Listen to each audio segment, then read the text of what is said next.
So I've shared my screen. This is the particular GitHub account that I've logged into. This is my GitHub account.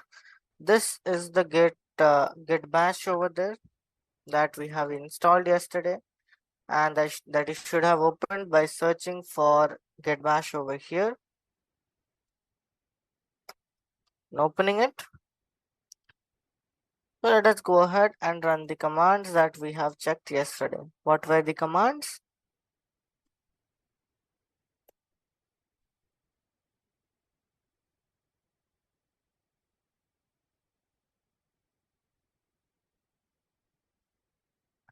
So we are supposed to go ahead and see git clone, git init, git add, git commit.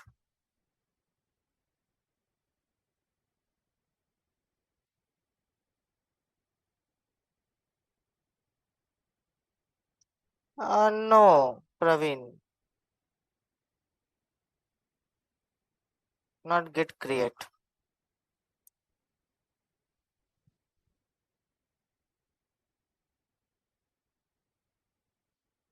And apart from that, git push and git pull.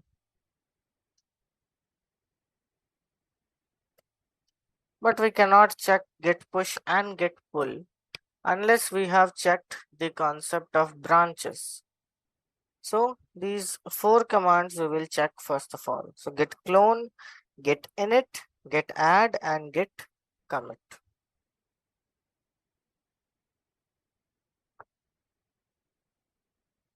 So let us go ahead and check the first command, which is going to be git clone. Now git clone will, like I had mentioned yesterday, it will download the contents of the entire repository. So everything that is present in the repository will be downloaded.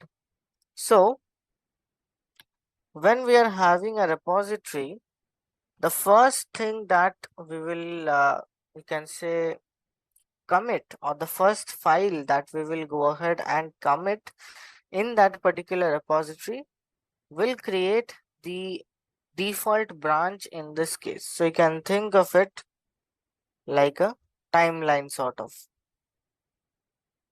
The first thing that will be created once you will go ahead and run the git add and the git commit command for the first time will be the creation of the default branch. Now the default branch is usually called the main branch or the master branch.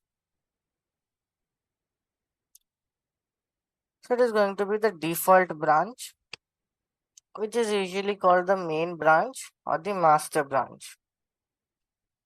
Now what are going to be branches? So you can think of branches like different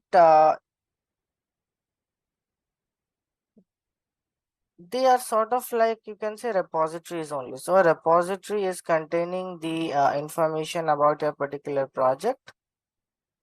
What the branch will contain, the branch will go ahead and contain or it will isolate the work for a particular section. So let's say that you have delegated the responsibility for work on specific topic to specific on specific topics to specific you can say developers. Let's think that you have decided that feature 1, it should be created by your developer 1.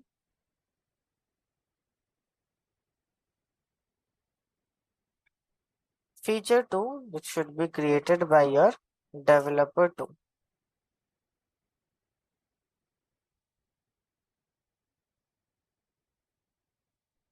Now the thing is that both of them are not going to be directly working on the default branch. Why?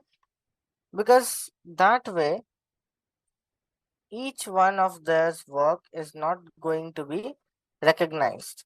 So if we go ahead and directly you can say push everything or directly go ahead and upload everything in the default branch, in that case if there is any error, then it will be difficult for us to manage that particular error.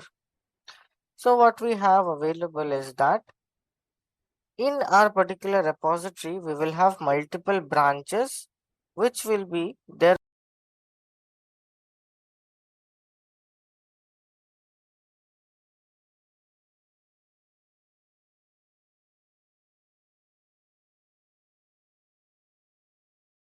own set of development sections. So from the default branch, you can think that you are going to be having multiple branch for specific sections of work that you will be carrying out.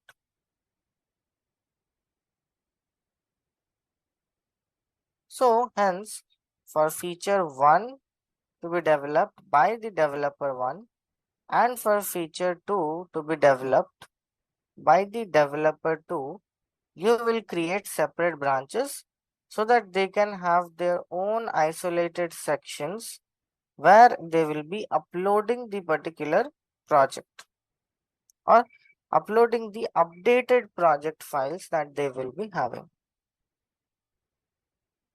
Okay, so what is the particular branch going to be containing? So at the point of creation of the particular branch, in this case at the point of creation of the F1 branch, which is at this particular point of time, whatever the default branch contained, that is also going to be contained in the F1 branch. So at the point of creation of the F1 branch, whatever was the contents of the parent branch are also going to be present over there in the F1 branch that we have created over here. Same goes for the F2 branch as well. So whatever will be present in the default branch or the parent branch at the point of creation of the default branch, at the point of creation of the F2 branch, that will be present over there. So whatever the parent branch contained at the point of creation of the child branch, that is what the child branch is going to be containing.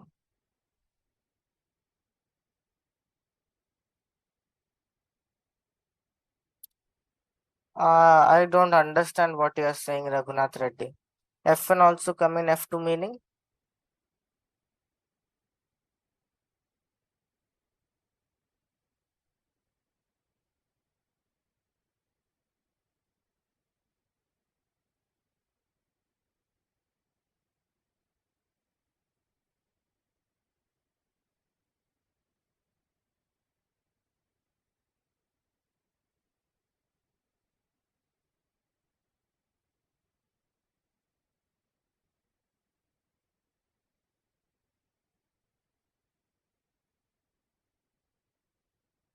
They are not part of anything.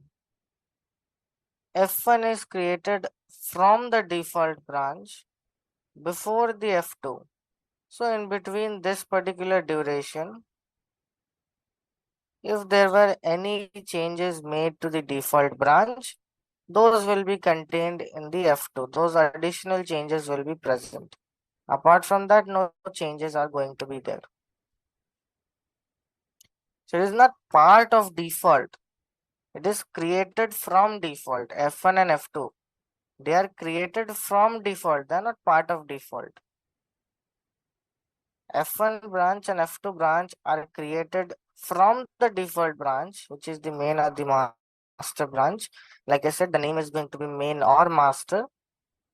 And at the point of creation of the child branch, which is F1, whatever the parent branch contained, which is the default branch, that will be the content inside the child branch. The same goes for any creation of other branches. So from F1, if I decide to create a child branch, then that means at the point of creation of the child branch, whatever the F1 branch contained, that will be present in that child branch that we are creating.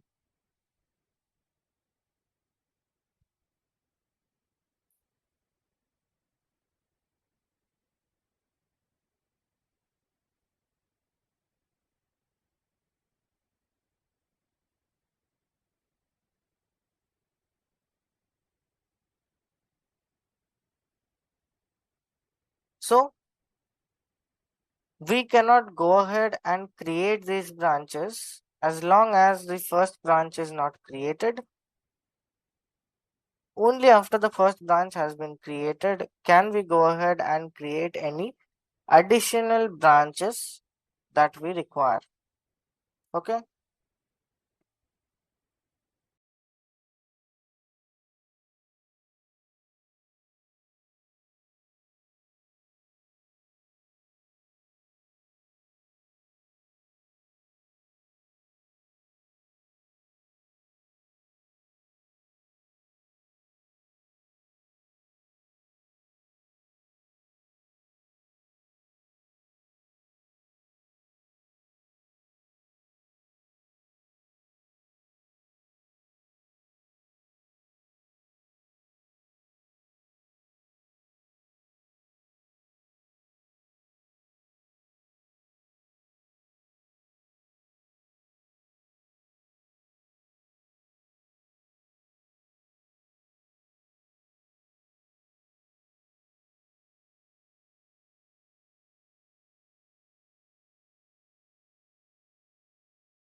So like I said, you cannot go ahead and create any branches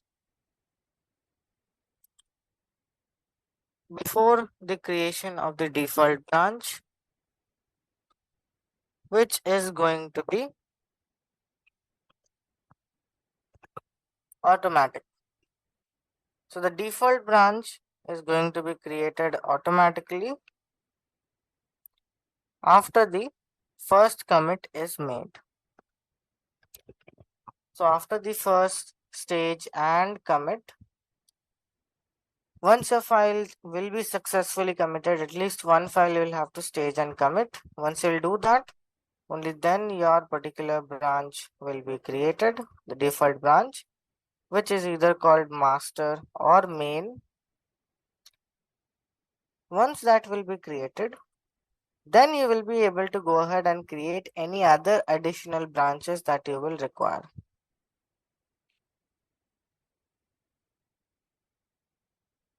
So first thing that we'll see is, like I said, git clone. Now git clone downloads the entire repository from your GitHub. So first of all, we'll check how we can go ahead and create the repository in GitHub. So if you check this plus option, if you click on that and then click on new repository, this will allow you to create the new repository in the GitHub over here. We can give a name to our repository. So let's say I'll call it 410 repo. It is public, and we'll scroll down and click on create repository. So once you click on create repository, our repository will be successfully created over here, which is our 410 repo, and this repository is public. So now I'll explain it. Okay, first of all, like, how will you understand forking if you don't even know how to create a repository? We'll go there step by step. Okay, once we have seen the topics, then you can ask me the queries. If I try to explain forking to you now, you will not get it because now you have not even checked how you can create a repository. So how will you understand forking? Please don't try to skip steps.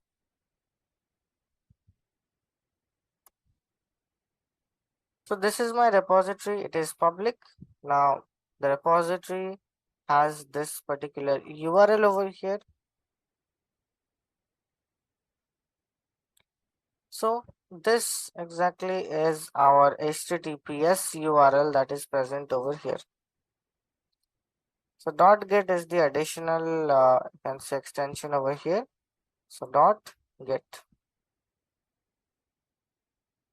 So we'll copy this particular URL, add .get at the end, which is our HTTPS URL of our particular repository. And with that, we'll be able to clone the repository. So copy the repository link. I will be able to run the git clone command for this. So the git clone command works in this particular way, that you have to specify after git clone what is the URL that you want to clone. So which is the repository that you would like to clone, or what is its URL. Like this you will have to go ahead and mention.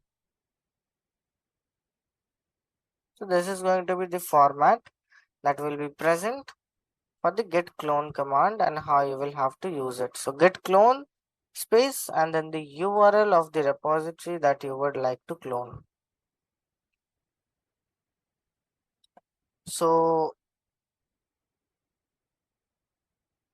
let me go ahead and first of all change my locations. So this is git bash. It works similar to a Linux machine. So even though it is present in your Windows only, it is your Windows desktop itself, it is installed. But if you want to go ahead and move about it, you'll have to use the Linux commands. So you'll have to use cd to change directory and ls to view files that are present. Now obviously you can go ahead and skip that and instead directly go ahead and move to the location via the file explorer. So let me open the location first. Let's say that this is the repository that I want to use. I'm sorry, not repository, but folder. This is the folder that I want to use, desktop, refdocs, git repos. This is the folder that I want to use. I can just right click here, show more options, and here it will give me the option open git bash here, not git GUI, open git bash here. I can click on that option, and what it will do, it will directly take me to that particular location in the git bash. So I can either do that, or I can copy this location and I can paste it over here. So cd space the path,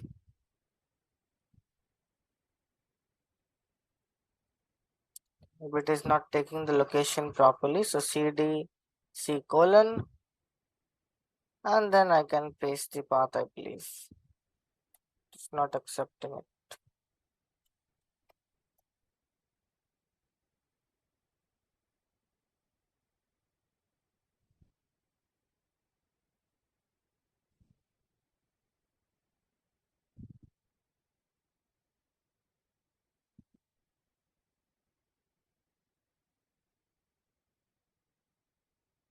So now I'm in that particular location, desktop refdocs git repos. This is the folder, and what I want to do here is all of the rest of the things that are present. So the creation of the folder. Now your repository that I have mentioned to you, obviously your repository is going to be actually a folder structure. So mainly you will create one folder first and you'll go inside that folder, and then you will run the git init command to initialize an empty git repository. So you can either use git clone or you can use git init. So what git clone will do, git clone will download the entire repository in the particular machine, in your particular machine, whereas git init will create an empty repository in the particular machine directly. So first of all, we'll see git clone. So git clone space and then the URL path over there. So this is the URL. If we run the command here, so git clone path.git. What this will do, this will download this particular 4-10-repo in my particular machine at git repos. So it will create a folder called 4-10-repo, and that folder will contain the information regarding that 410 repo. So whatever will be available in this repository, that will be present inside the folder as well. So if I run this command, it will download the 4-10-repo. So it will tell me, warning, you appear to have cloned an empty repository. Why is it telling that? Because as of now, 4-10-repo does not contain anything. It is an empty repository. It does not contain any files whatsoever. So if I go here and if I go back here, if I check it, you can see that 4-10-repo is present, and it was created at 7:37, which is right now. So when I ran the git clone command, it created the particular folder which contains the contents of the particular repository.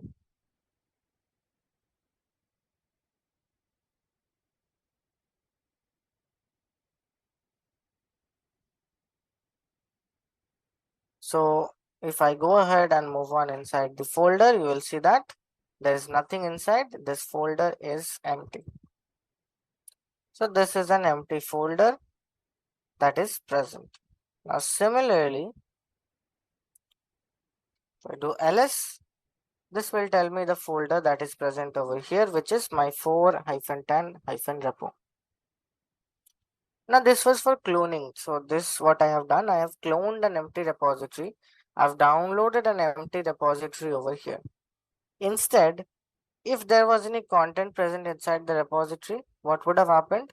That content would also have been downloaded directly over here in my repository. In my machine, when the repository was downloaded, that content or the files or the folders would also have been downloaded.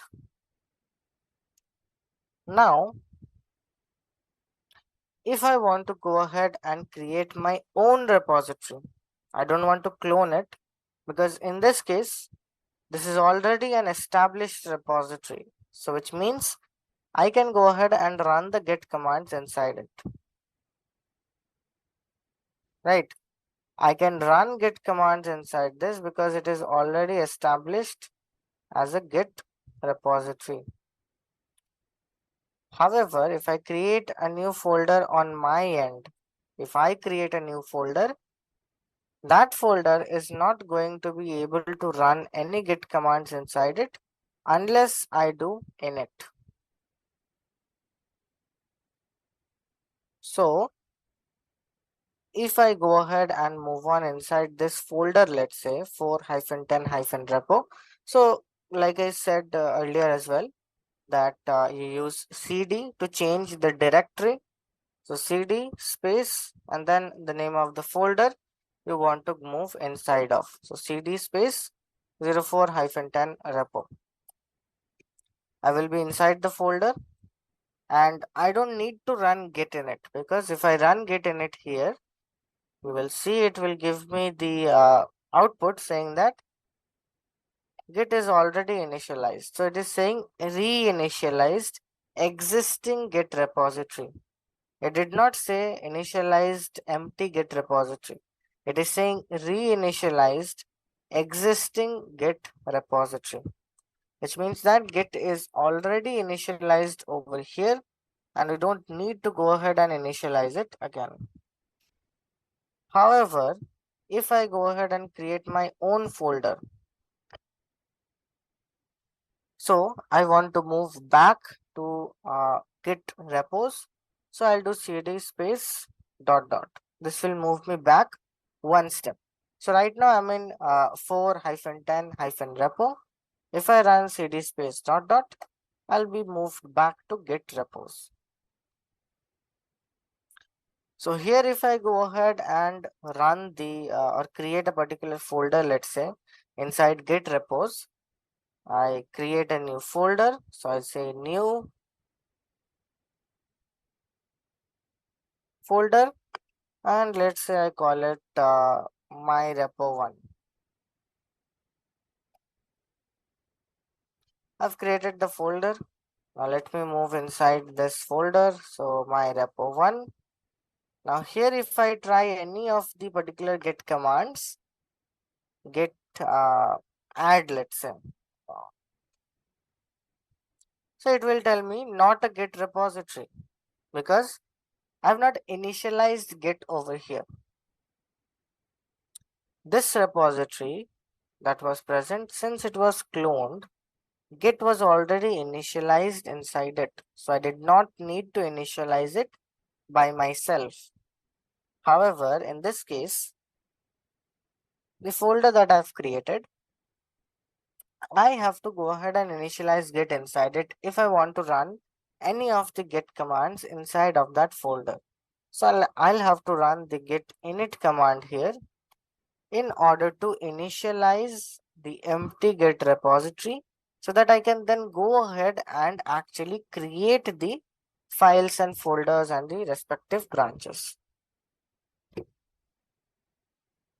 So this is how we will have to go ahead and initialize the git. So git init, that has initialized the git repository for me, in this case the empty git repository. And why is it being called as empty? Because there is nothing inside the folder as of now. So once it has been initialized, then I can go ahead and create, stage and commit any number of files to create the required branches. So like I have told you, we cannot create the first branch manually. The first branch has to be created automatically only, or the default branch has to be created automatically only. We cannot create it manually. In order for the default branch to be created, we have to stage or add and commit at least one file. Only then the master branch or the default branch will be created. So what we will do, we will go here inside my repo 1 and I will create a file here. So I'll say new text document and I'll write over here first file .txt, an empty file. It does not matter whether the file is empty or not. As long as the file is present, that's good enough. So all I have in my particular repository, my repo 1, that is first file.txt, which is also an empty file. So here you can see if I will do ls, first file.txt is present. Now what I need to do when running the git add and the git commit command is, git add format is in this particular manner. So you mention git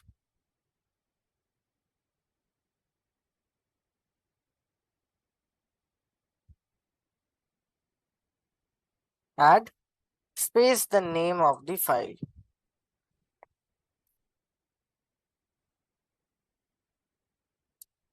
Right? And how you mention it for git commit, you mention it in this format. So git commit -m and then under quotations a commit message. And what do you mention in the commit message? You just mention why exactly you are making this commit. So what is the reason behind making this commit? So like adding file 1 or adding first file .txt, committing first file .txt, things like that you will be mentioning.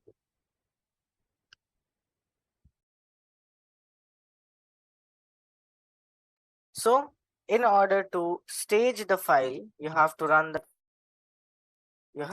the command git add space the name of the file.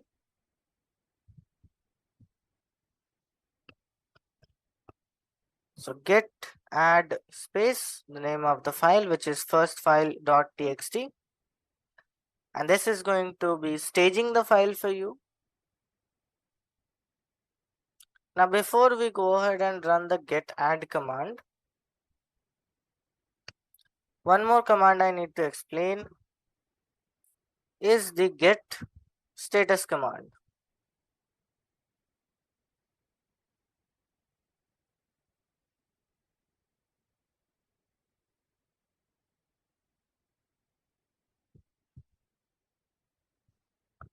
Now what will the get status command do? The get status command will tell me what is the current status of the files that are present. So among the files that are present over here, which files are staged and which files are unstaged, that is what will be shown to me. Okay, so if I run get status, it will show me that untracked files are first file.txt, that is the only file that is present. If there was any file that was tracked but not committed as of yet, then it would have shown up in the below section, tracked section, it would have shown up. So if you have, see, if you have multiple files that are present, you can go ahead and mention them one by one. But if you want to go ahead and stage all of the files that are present in your current location, so all of the files and the sub files, subfolders that are present, instead of specifying the file name over here, you can replace that with a dot.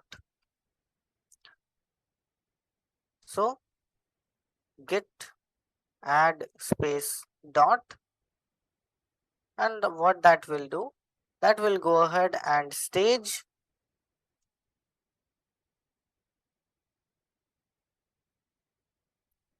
this will go ahead and stage all of the files in your current location.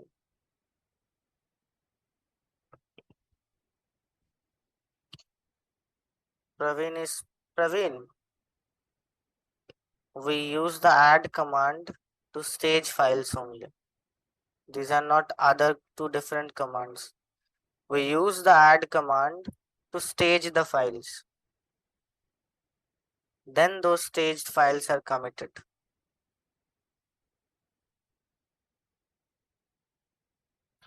So we can use this dot over here to go ahead and commit all the files present in my current location.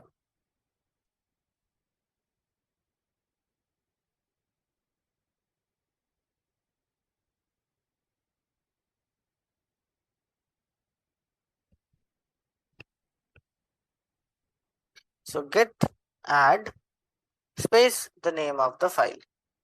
So get status will tell me what my current status is, which files are staged, which files are unstaged. So I'll create one more file here, let's say.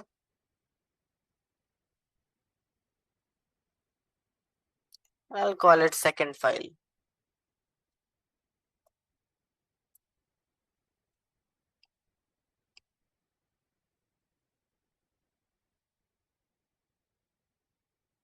So here I have first file and second file.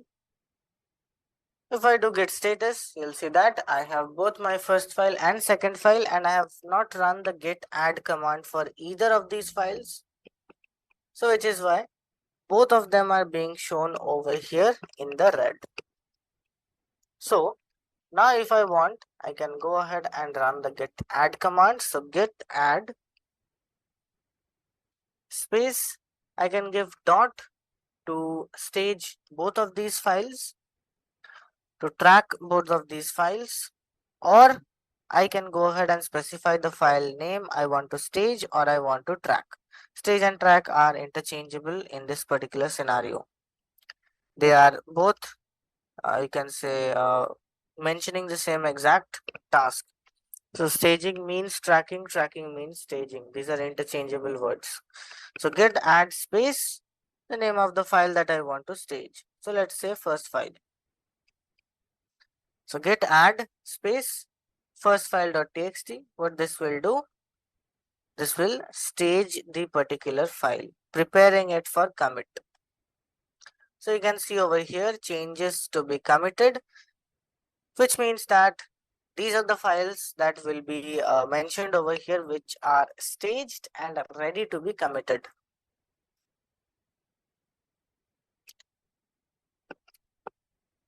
Prabhakaran, I just now mentioned staging is tracking, tracking is staging. We are interchangeably using these words. There is no difference. Just now I mentioned that.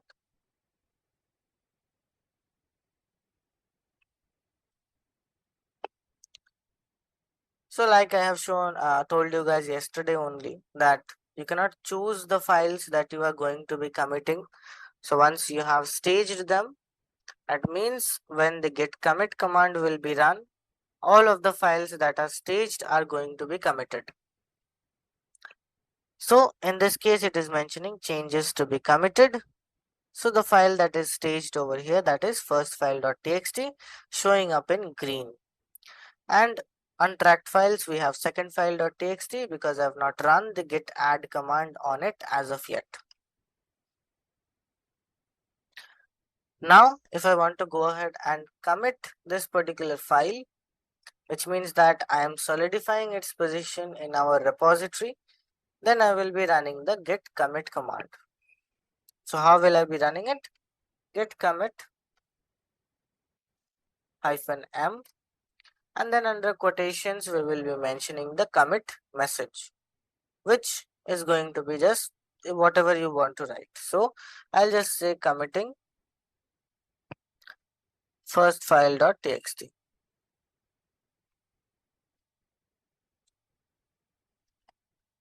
And once I will run that command, it will mention over there one file changed, which means that I have added one file over here, because I had only one file that was staged ready to be committed, and it has been now successfully committed over here. So if I go do git status now, my first file.txt is not showing up over here anymore, which means that it has been successfully committed, right? So when I run the git status command, you can see only second file.txt is being shown in the untracked section. In the tracked section, nothing is being shown, so there is no file that is currently tracked. That means the file that I had tracked over here earlier, that I had staged earlier, I have successfully committed it, and now it is part of my repository.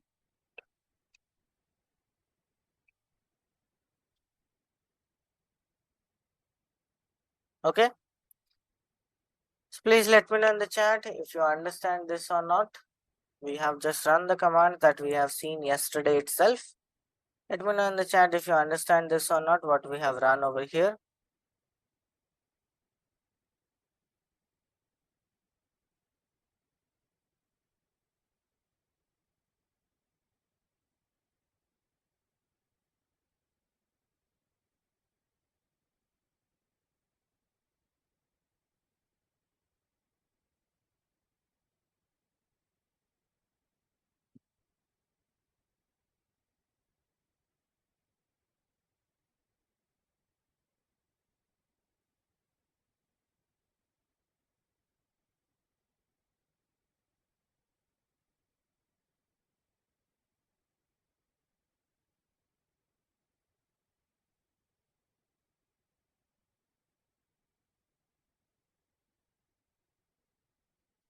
Others also, please let me know if you are clear with this, what we have discussed over here or not.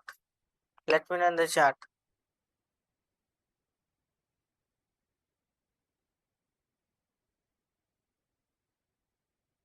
You cannot do that, Prabhakaran.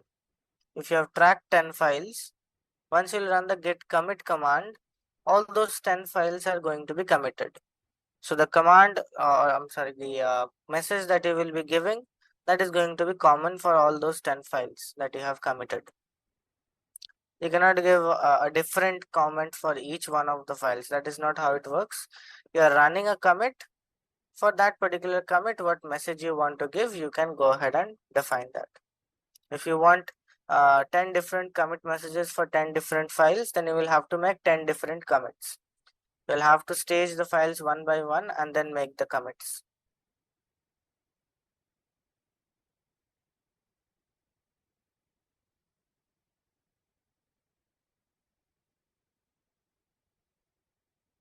So I'm creating the poll now to get an input for the break.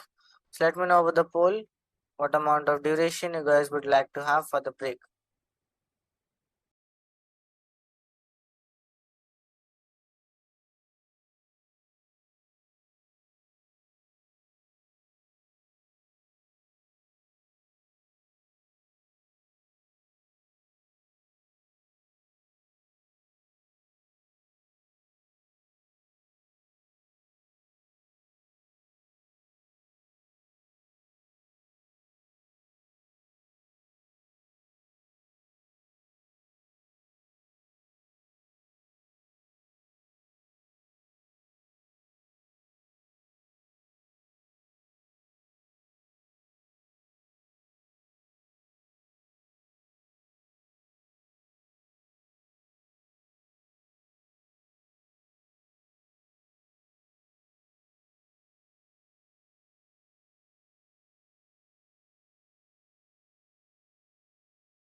Okay, so I'm ending the poll now.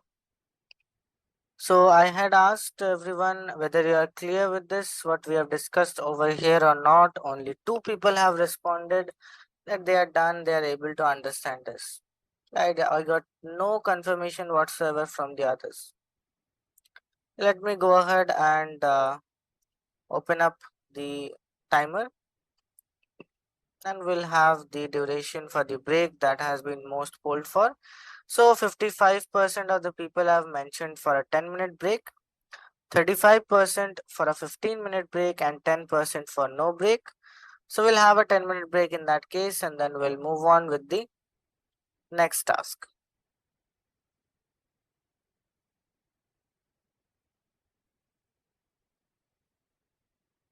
So I've set up the timer and we'll get back in about 10 minutes.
Okay, so I hope everyone is back from the break. Break is over.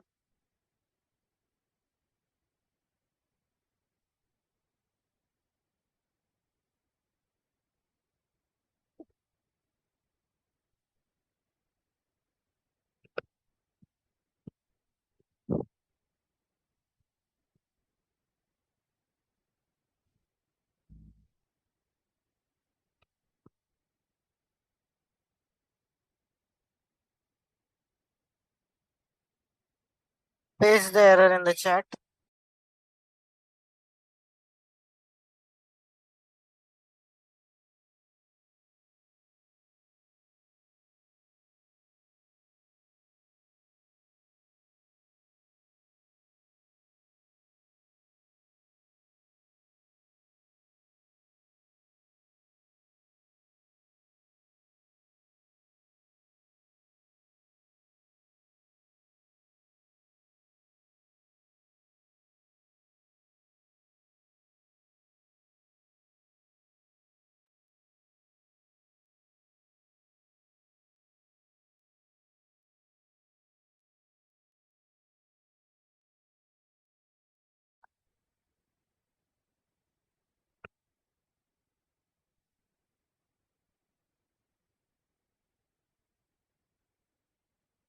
It is saying it does not exist.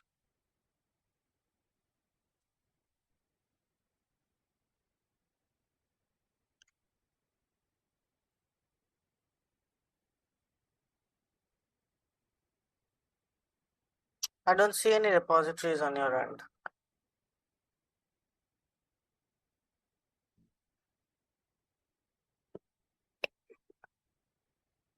Yeah, create a public repository first. And don't use the F drive. Create it in the C drive and there work.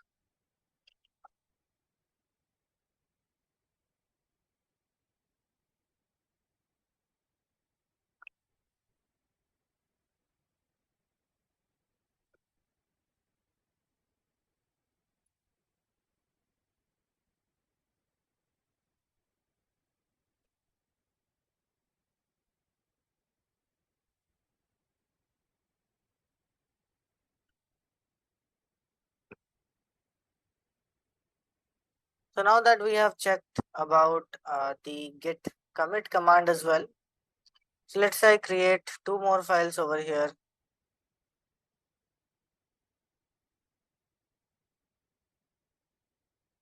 What error are you getting, Prabhakaran?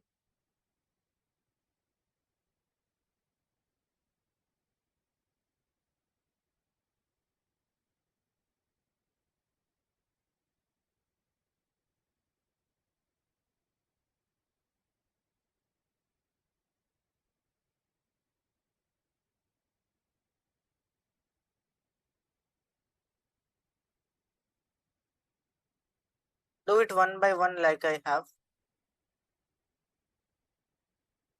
So do cd space users first, and you're giving the wrong slash.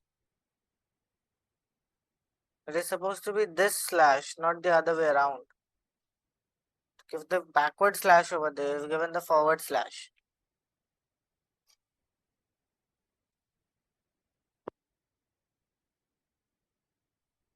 So first of all, when I'm explaining the things, please just pay attention over here. Don't like do it on your end when I'm explaining something, because in that case you'll just miss the steps. If I create one more file over here, let's say called the third file.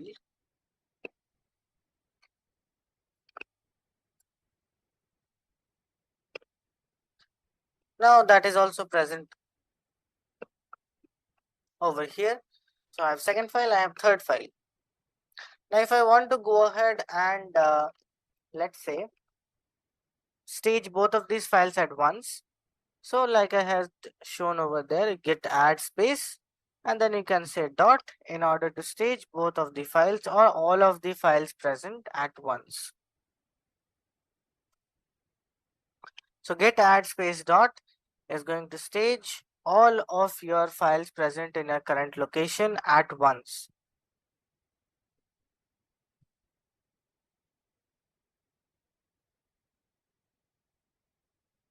and then you can run the git commit command to commit this particular files. So now that we have checked the particular command for, and we choose specific extensions only to add. Ganesh, I have told you that you can either say get add space the file name, or you can say get add space dot to stage all of the files. So you can either mention the file one by one, so get add space all the names of the files, or you can say get add space dot to stage all of the files. Yes, specific to Linux, you can have certain options over there, but Git does not provide any options to you. Git provides you these two options only.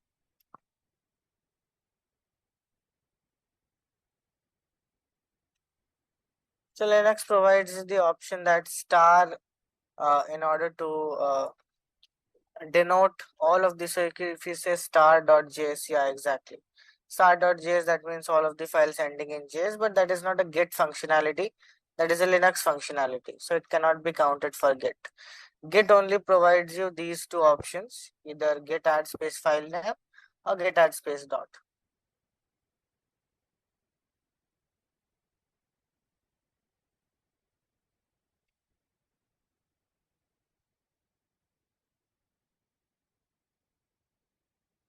Yes, Raghunath, you can make repo in the private mode. In your case, like I said, the problem is because you are working in the F drive. Work in the C drive in order to go ahead and continue. And don't use the like you can say private repository right now, because I have not shown that particular section as of yet, that what you have to use for the username and password.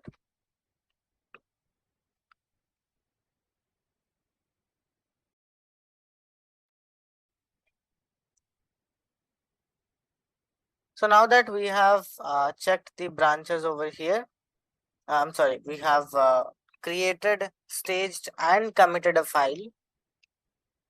That means the default branch should be created by now. So how can we check the branches that are present? We can run the git branch command to check that. In this case, you can see the branch that is present is master. So the branch that is present over here, that is the master branch that we can see once we are running the git branch command.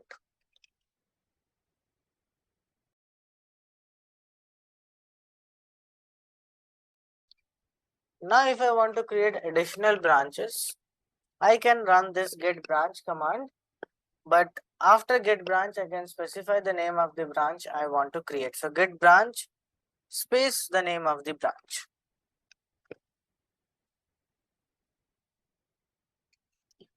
So if I want to go ahead and create a branch called let's say dev,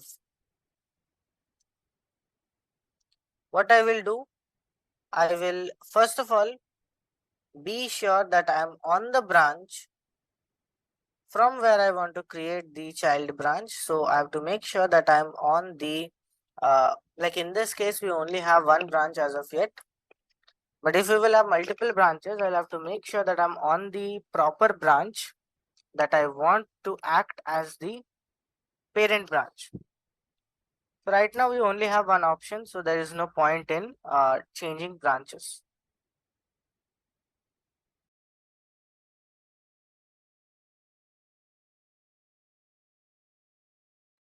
So I'll have to run the command git branch followed by the name of the branch that I want to create. So git branch space and then let's say dev. What this will do, this will create a new branch called dev from the master branch. So from the master branch, a new branch will be created called dev. This is master and dev will be created from the master branch.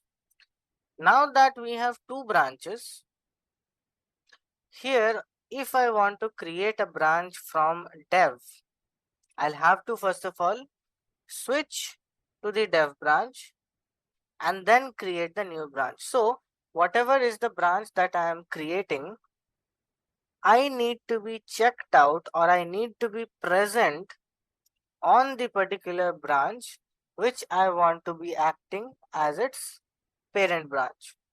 So if from the develop branch or from the dev branch I want to create a new branch called F branch, this means that I want dev branch to be acting as the parent of the F branch.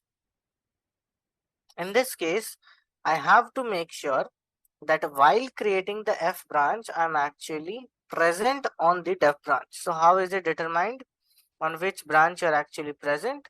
It will be mentioned over there in star and green. So beside the branch, you will have star mentioned over there, and the branch you can say will also be colored in green. If I create a new branch, let's say called dev,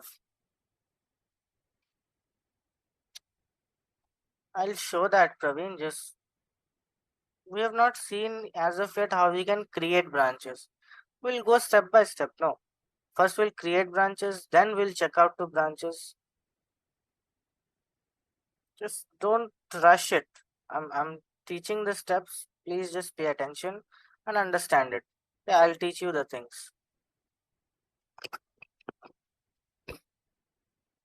So get branch dev. Now that it is created, when I will run the get branch command, you will see that.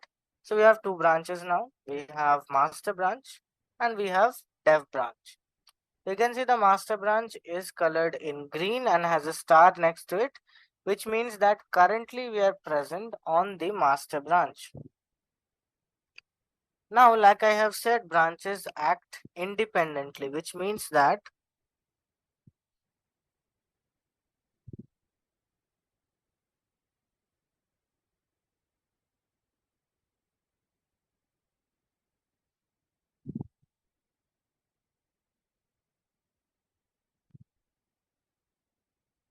if I have my master branch, from master, I am creating a different branch called dev. This is my master branch.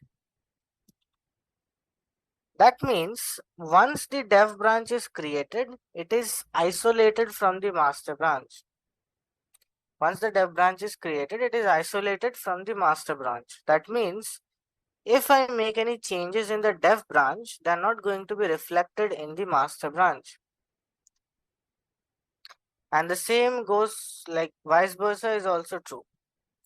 So once the dev branch is created from the master branch, if I make any changes in the master branch, those changes are not going to be reflected in the dev branch. Similarly, if I make any changes in the develop branch or the dev branch, those are not also going to be reflected in the master branch. So these are isolated environments that we have created. So branch can be considered as like an isolated environment, but still it is part of the same repository. So if let's say I make some changes in develop branch at this point of time, and then I create a new branch from develop called feature or F.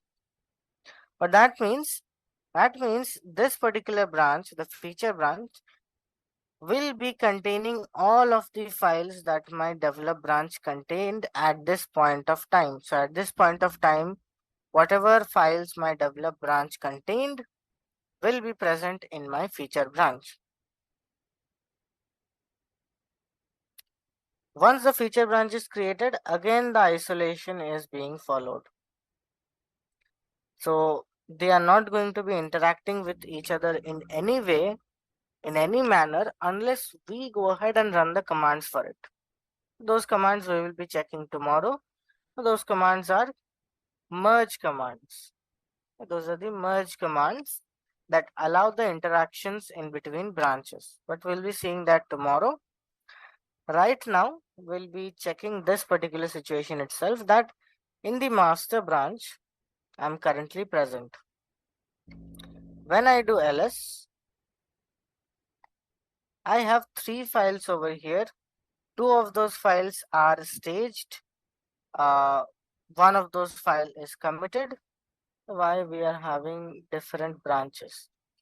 Praveen, like I said, that if your you can say team lead, he decides that he wants to give different features to different branches. He wants to, I'm sorry, not different branches, but F1 and F2 that needs to be given to developer 1 and to developer 2.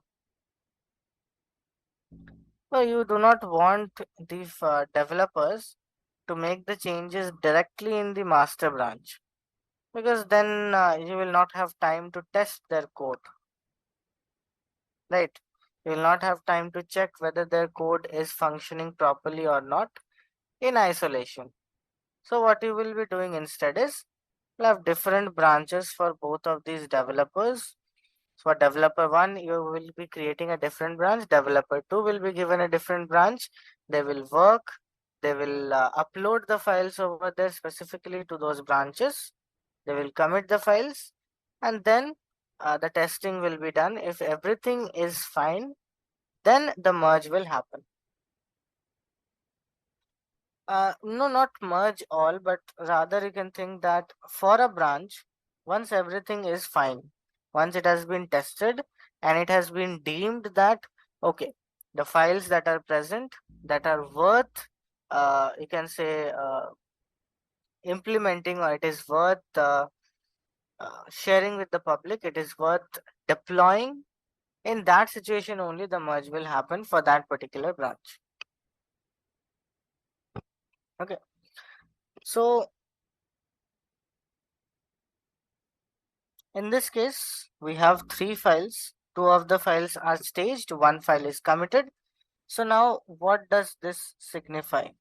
This signifies my master branch has the file. Which file does it have? First file. It has the file 1. It has first file.txt that is present in my master branch because I have staged and committed it in the master branch. The other 2 files are currently staged, but they are not committed as of yet. Let me switch to my different branch, my dev branch. Now, in order to switch branches, what command we will be using?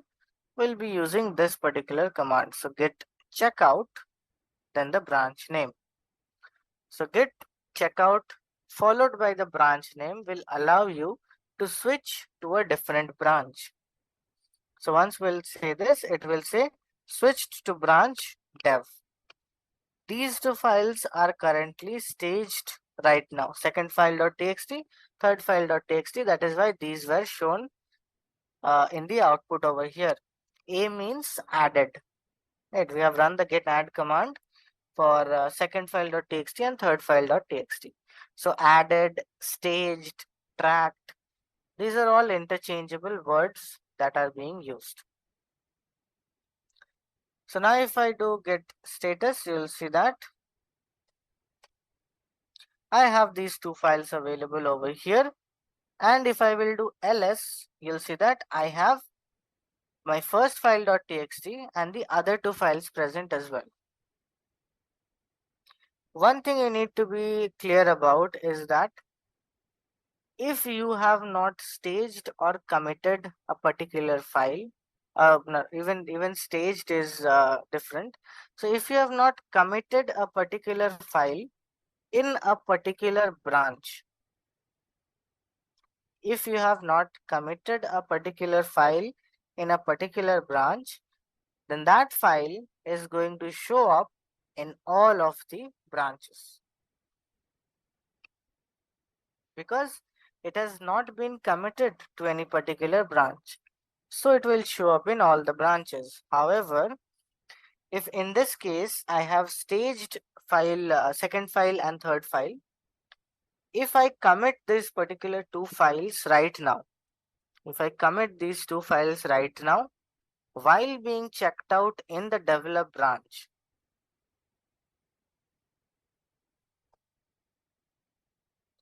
while being checked out in the develop branch. What that will mean?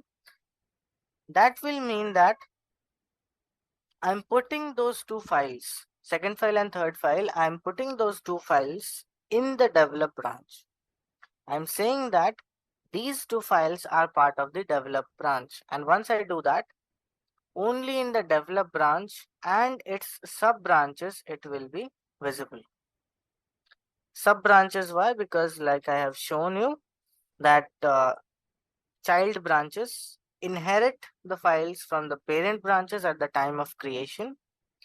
So from my develop branch, if I create any other branches, those branches will contain the files that my develop branch had at that point of time, which would include my second file and third file. So if I run the commit command right now, if I run the commit command right now, so git commit, what I'm committing is I'm committing second file and third file. Once the commit is done, if I do ls, I have three files available over here right now, but that's because this branch of mine, dev branch, contains these three files. First file, how did it get? It inherited the first file from the master branch. Why? Because at the time of creation of the dev branch, my master branch had the first file.txt available. And the other two files, second file and third file, they have been committed in the dev branch, which means that if I check out back to master and do ls, what I should see? I should only see first file.txt. Why? Because second file and third file have now been committed in a different branch. So only first file.txt will be visible to me, because the changes that I have made, second file and third file.txt, I have committed those two files in a different branch and I have not done any merging. So as a result of that, my dev branch contains different or some extra files as compared to my master branch. Similarly, if right now I create, stage and commit one new file, let's say in the master branch, let's do fourth file.txt.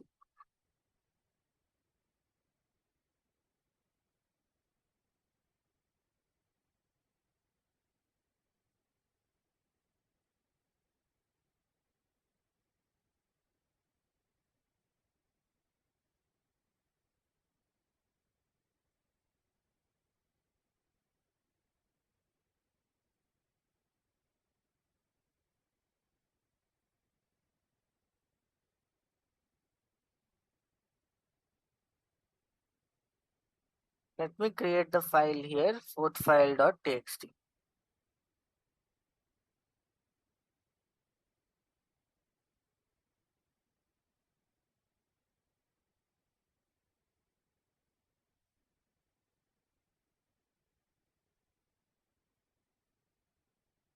So I've created the fourth file.txt.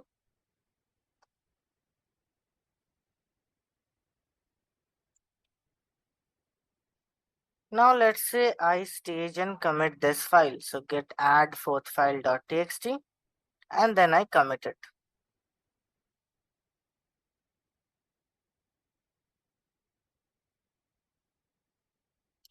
Before I make the commit, let me show one more thing itself. So right now, if I create a new branch from my master, so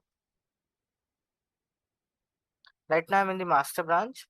So if I say git branch space and if I give the name of a new branch, what will happen is from my master branch, a new file will be created.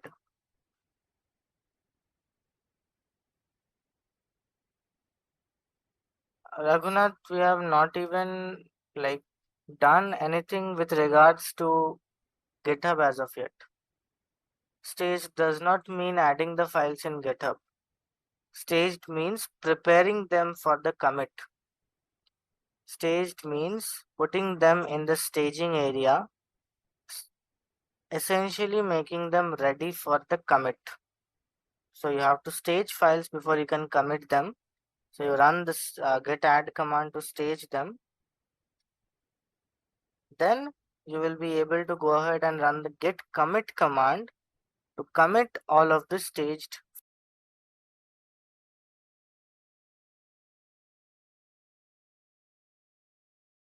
files.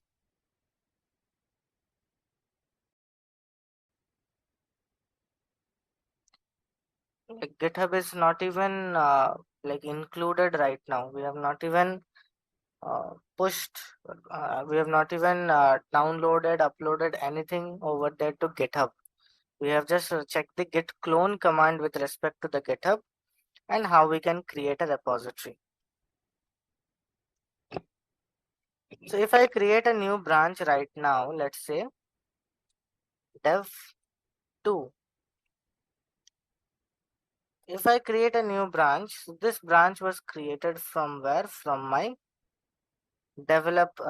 from my master branch. So my master branch right now contains what?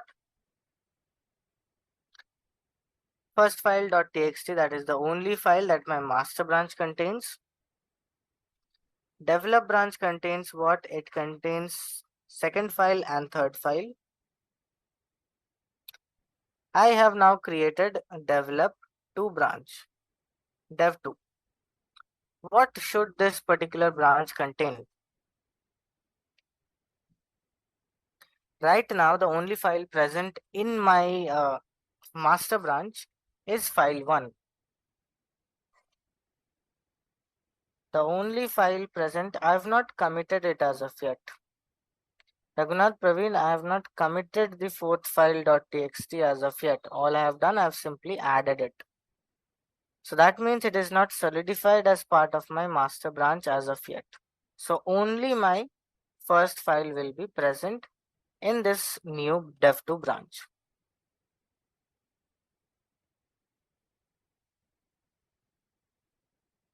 So if I check out, so git checkout dev2,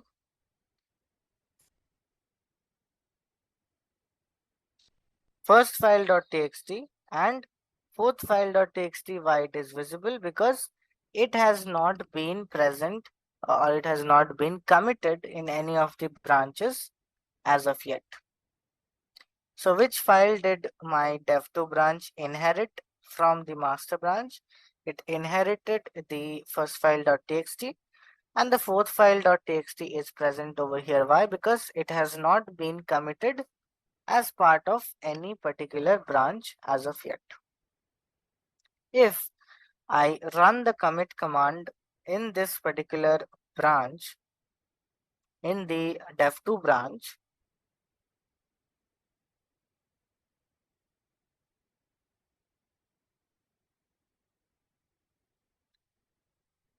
what will happen is now this fourth file is solidified as part of my dev2 branch, which means that now my master branch only contains first file, my dev branch contains second file, third file, and my dev2 branch contains what? It contains first file and fourth file. Or I'm sorry, my dev branch contains first file, second file, and third file. First file, why? Because it inherited first file from my master branch, and second file and third file were committed in the develop branch. So similarly now, I am checked out at the dev2 branch. If I mistakenly create a branch in any other branches than target, how to delete that? If you want to delete a branch, Ganesh, you can use the command git branch hyphen capital T, then the branch name to delete it. Okay, so let me create a branch first and then I'll delete it for you as well. So from dev2, I want to create a branch called what? Dev3, let's say. So from dev2, I'm creating a branch called dev3. So now what should my dev3 branch contain? My dev3 branch should contain all of the files that my dev2 branch had available at the moment, which are first file and fourth file. So if let's say I check out to my dev3, if I do ls, you'll see that the files that are present are first file and fourth file. So dev3 contains all of the files. It has inherited all of the files from my dev2 branch from which I created it at the time of its creation. Branch means it will create any folder. No, it is not creating a folder. It is a arbitrary space. Like you cannot quantify it. It is not visible. It is just present there. It is just an isolation, but it is not creating any specific location where the isolation is happening.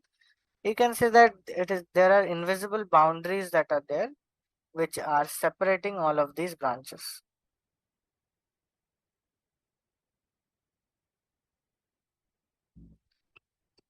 So now if like I cannot delete a branch if I am currently present on that branch.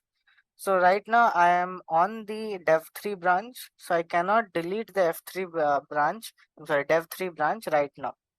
I have to first of all check out to a different branch, because if I try to use the command to delete it, get branch space hyphen capital D and then the branch name, which is in this case dev3. It will say cannot delete branch because I am currently present on that particular branch. So you cannot delete the branch on which you are currently residing. You have to switch to a different branch. So get checkout, let's say master itself. Now if I run the get branch hyphen D dev3, it will delete the branch from me. So if I check the branches, dev3 which was present has been now successfully deleted. Okay.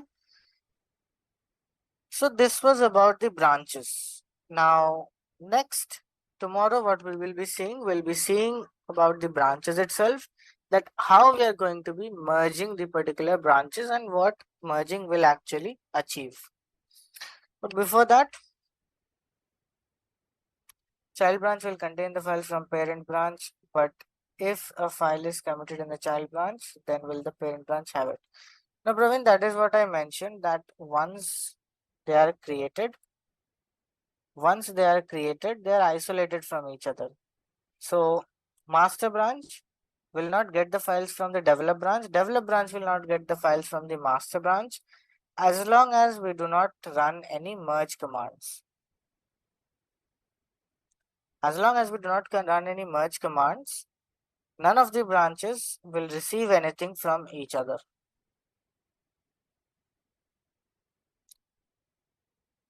Okay, so now I guess I had also been asked about the forking. So let me show that. Like what exactly is forking, let me give the idea and then we'll go ahead and wrap up the session. Raghunath is mentioning, yes Raghunath, sure, I'll do the history and I'll share the command history with you over the chat.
Praveen, actually, I don't want to share the entire history because it contains some other commands as well.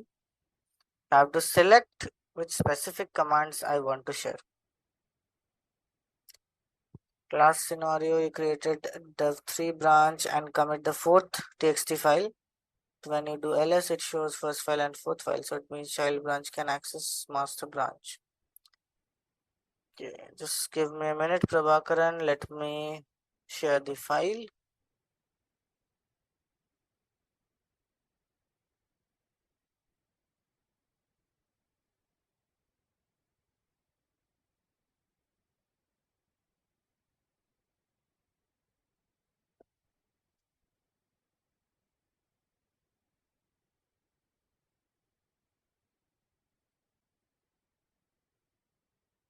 Okay, I've shared the file in the chat. You should be able to see the contents there. So first of all, I'll give the idea about the forking, and then I'll move on to your question, Prabhakaran. So forking essentially means that if you are having a look at someone else's repository, obviously you're not the owner of the repository, so you cannot make changes to the repository. So if you do not own the repository, you cannot make changes to it. What forking will allow you to do? Forking will allow you to create a copy of the repository that you will own so that you can go ahead and make changes to it. Forking will allow you to create a copy of a repository that someone else owns, and since you are now the owner of that copied repository, you can make any changes that you want to that particular repository on your end. I believe I should have some forked repositories in my end as well. So my repos, and see that this repo is forked. So from here, I have forked this particular repository. So what that allowed me to do, it allowed me to create a copy of it. And now I can make changes, whatever changes I want to this particular copy. That is what forking allows you to do. Now coming over to the next point. Prabhakaran was mentioning that dev3 branch I created.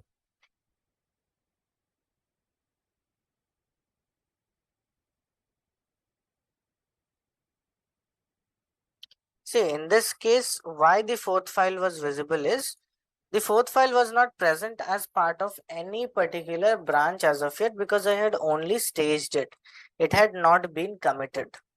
So like I had told, if the file has not been committed, if it has only been staged or if it has not been even staged, then it is going to be visible in all of the branches, since it is not part of any particular branch as of yet.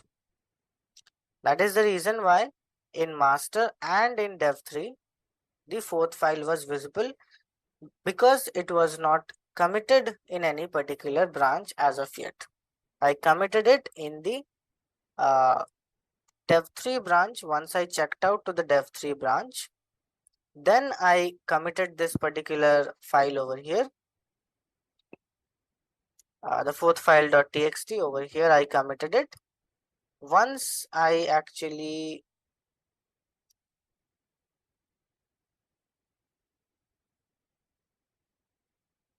no, I checked out to the dev2 branch.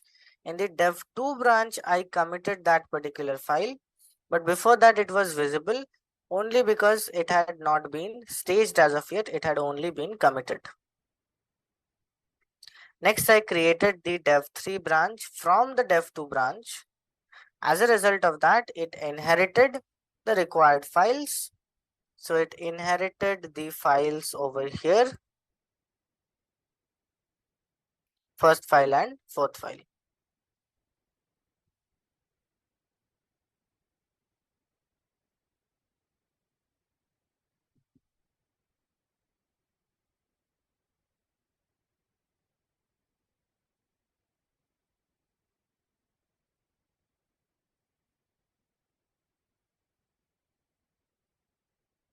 Okay, Prabhakaran, I hope you're able to understand why it was visible over there, because it had not been staged, or it had been staged, but because it had not been committed, that is why it was visible. Okay, so does anyone else have any other queries? Please let me know over the chat.